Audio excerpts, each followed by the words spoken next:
Retour en plateau avec nos invités, Pasteur Edo Komi, président du mouvement Martin Luther King, et Adam Adjournou, journaliste, directeur de publication de Vision d'Afrique.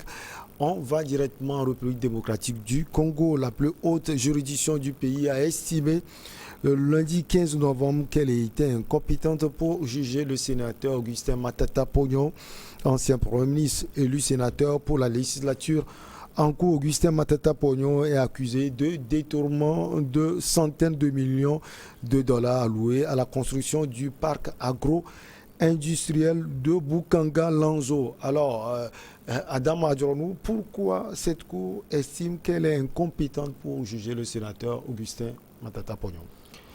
D'abord, je permettez, avant que je ne réponde à cette question-là, faire remarquer deux choses. Vous avez, lorsqu'on parlait tout à l'heure de la Guinée, vous avez révélé le fait que, lorsqu'on a parlé du fait que le sort d'Alpha Condé serait donc dans les mains de la justice, et vous vous rappelez également, c'est au nom de cette justice-là, qui rend la justice au nom des Guinéens, qu'Alpha Condé utilisait réellement pour justifier les errances et les dérives, et disons une sorte de dictature à l'égard donc de toute voix discordante donc à ses voix. Et donc sur cet aspect-là, je pense que cela révèle en réalité, disons, la duplicité que nous avons au niveau de nos juridictions. Parce qu'on ne peut pas comprendre, je ne vois pas la logique où on peut comprendre que la même justice qui est là avec les mêmes acteurs... Qui sert la dictature. Oui, qui sert avec des acteurs qui sont pour justifier des choses qui sont aujourd'hui... qui veut servir la démocratie. Voilà, qui sont donc injustifiables et qui contribuent également à pouvoir donc justifier ce homme-là même que par le passé, on estimait qu'on rendait donc la justice, mais quand même au détriment de la population.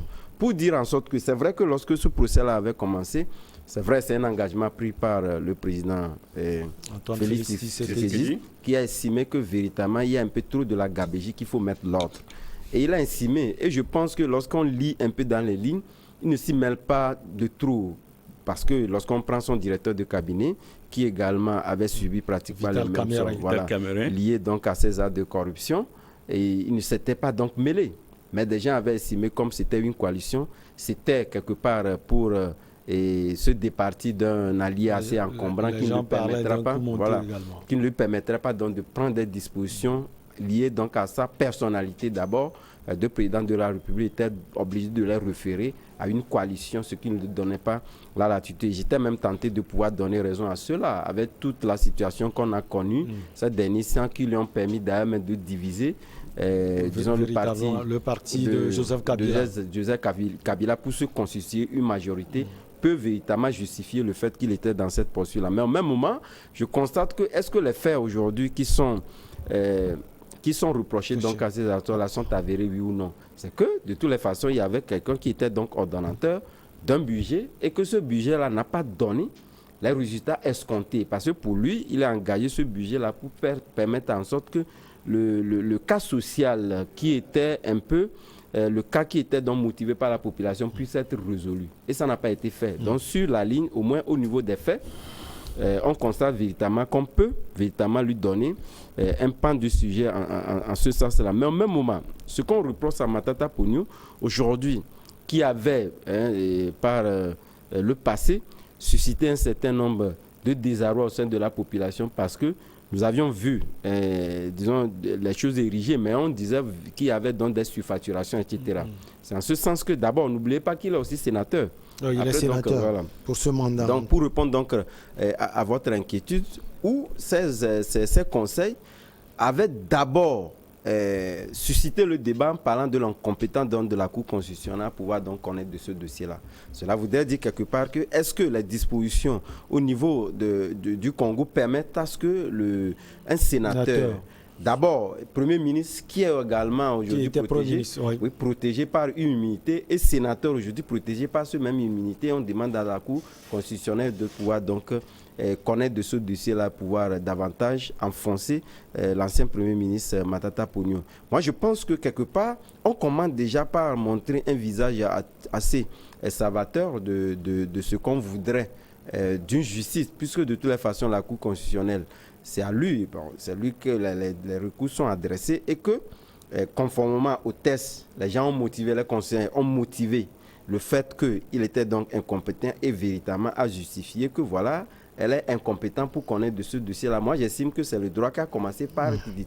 Quel que soit le pouvoir qui s'instaure, moi, je pense qu'il faudrait quand même que pour ces présidents de la République que nous avons actuellement, qui ont la ferme volonté de pouvoir retracer, d'abord donner une force digne de ce nom à nos juridictions, de pouvoir le faire. Quel que soit le pouvoir que vous aurez, il faudrait quand même que vous puissiez quand même être en face d'une justice qui dise le droit. Et là, ça donne véritablement de la confiance et permet à des gens de ne pas douter lorsqu'ils sont donc appelés au niveau d'un certain nombre de juridictions. C'est ce qui également crée des frustrations et crée des déséquilibres sociaux au sein de la population. Je pense que cette Cour constitutionnelle-là, pour le moment, on peut quand même dire qu'elle a dit donc le droit est en faveur ou en défaveur. Je ne saurais le dire, mais étant donné qu'elle a dit le droit. Allez, on a déjà eu une satisfaction dans le camp du sénateur Augustin Matata Pognon. Un échec pour qui? Non, d'abord, moi, je voudrais revenir un peu sur le cas de corruption dans les pays d'Afrique. Ces cas sont c'est des secrets de polichinelle, c'est-à-dire connus de tout le monde en Afrique. Et quand vous prenez chaque année, quand vous prenez les rapports, on voit les pays africains qui sont à la tête de peloton en matière de corruption.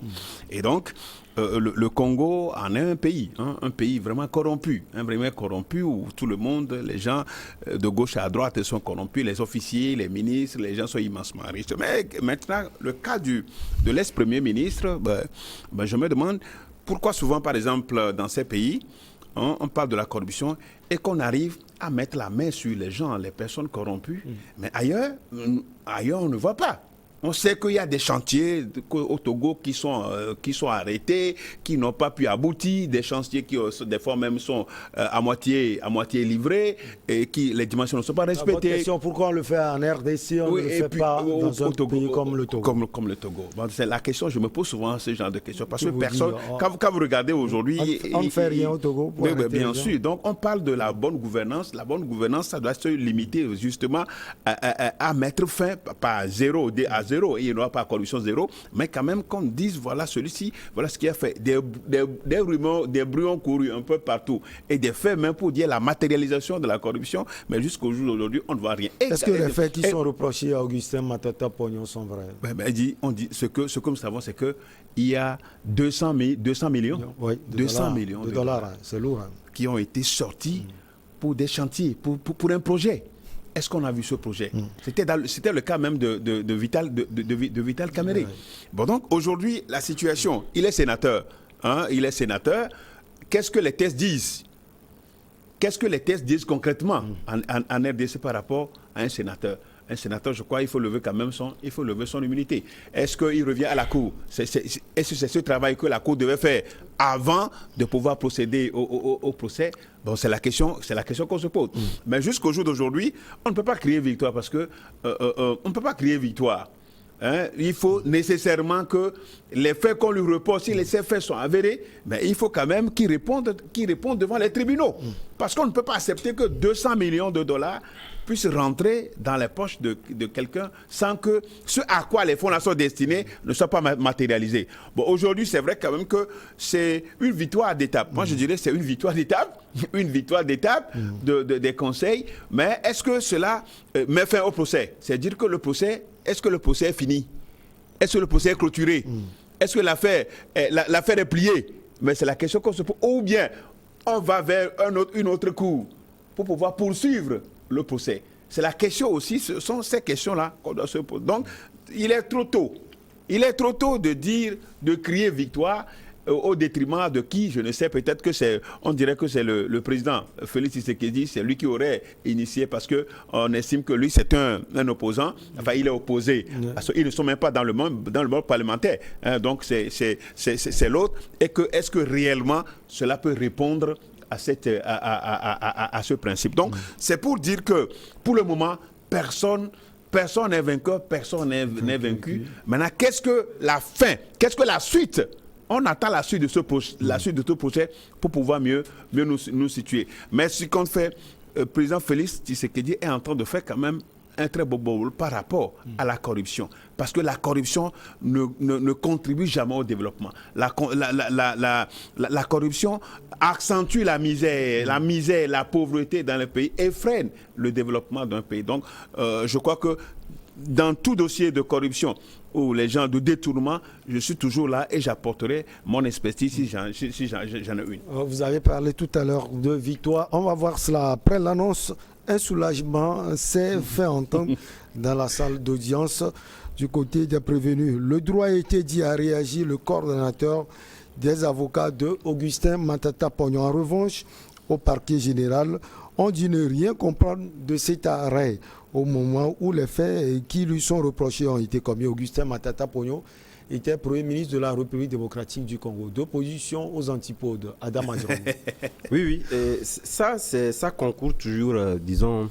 à la vitalité de la démocratie. Oui, de la démocratie, mais également du droit. Vous savez, dans un pays, c'est pourquoi, et tout récemment, dans notre pays, lorsque nous avions vu le président de la Cour suprême, qui s'est pratiquement plus ou moins opposé à certaines décisions donc, du ministre de la Justice, j'ai dit, voilà, ça vient. Puisque lorsque vous avez un président de la Cour suprême qui pratiquement est en conciliabule avec que ce soit le ministre, ce n'est pas bon pour la victoire du droit. C'est toujours bon quand vous avez de ces distanciations entre les deux régimes. C'est toujours bon, Voilà pourquoi moi je suis d'accord avec la Cour constitutionnelle aujourd'hui qui essaie de dire autre chose, puisque de toutes les façons, il n'y a pas d'alternative possible qu'on puisse venir le forcer à pouvoir connaître un dossier que lui-même il a estimé ne pas connaître. D'une chose, quelque part, il faudrait également relever le fait que je pense qu'il y a trop de célérité lorsque on peut, peut-être pour des jugements d'opinion, estimer que voilà, il y avait eu de la corruption, etc. et que le projet n'a pas abouti ou pratiquement il y a eu surfacturation. Moi, je pense qu'il faudrait désormais prendre le temps de pouvoir constituer les éléments d'accusation nécessaires pour faire établir véritablement donc, les faits qu'on accuse aujourd'hui l'ex-premier ministre.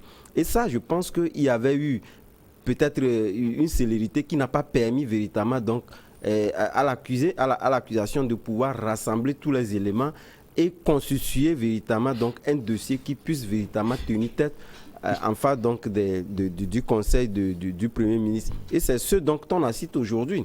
Et donc je pense que quelque part, cette juridiction-là, il peut y avoir naturellement donc une juridiction alternative qui peut peut-être juger véritablement que ceux dont on accuse l'ancien Premier ministre sont donc établis et peut connaître, je n'en sais rien, puisque je n'ai pas assez fouillé pour voir tous les démembrements, toute la chaîne judiciaire qui peut être commis dans ce dossier-là au niveau de la RDC. Mais toujours est-il que je pense que quelque part, même si la victoire n'est pas totale, c'est une victoire d'étape, puisque quelque part, lorsque vous constituez des conseils, c'est justement pour faire gagner un procès et permettre également de tirer les leçons de ce procès-là.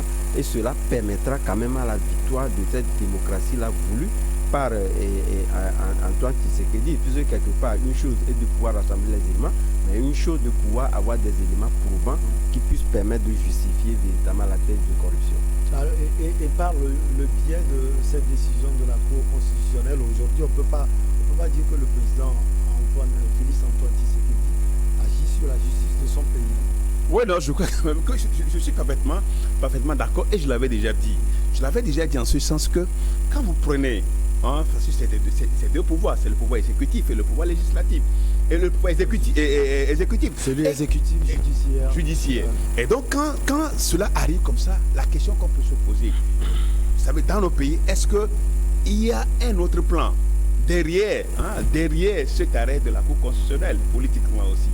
Est-ce qu'il y a un autre plan? Et du coup, ce qu'il a dit tout à l'heure, peut-être j'adhère à une partie de ce qu'il a dit, en ce sens que c'est une victoire d'étape. Mais est-ce que cette victoire met fin au procès? Quelle sera la suite? Est-ce que... je pense que ça peut mettre fin parce que lorsque nous sommes en face de la plus haute juridiction, c'est le summum. Non, je suis parfaitement d'accord. C'est pourquoi je dis que l'arrêt de la Cour constitutionnelle. Voilà, le gouvernement va faire et comment il entend obtenir réparation et quelle sera la Cour qui sera appuyée. Je suis d'accord que c'est le droit qu'il soit dit. Et en matière de juridiction, la Cour constitutionnelle est la haute juridiction en matière. Et c'est le summum. Maintenant, avec cette décision, est-ce qu'il est blanchi? Est-ce que les fonds dont on parle existaient? Qu'est-ce que, sur le terrain, est-ce qu'on a pu matériel? Est-ce qu'il y a quelque chose de matériel? Ou bien est-ce que c'est des allégations mensongères? Est-ce que c'est des allégations mensongères pour noyer le Premier ministre? Donc, je crois qu'il y a tout cet aspect. Il va falloir, vous savez, qu'en RDC, il y a toujours les inspecteurs. Quand vous parlez, il y a les inspecteurs de finances qui interviennent.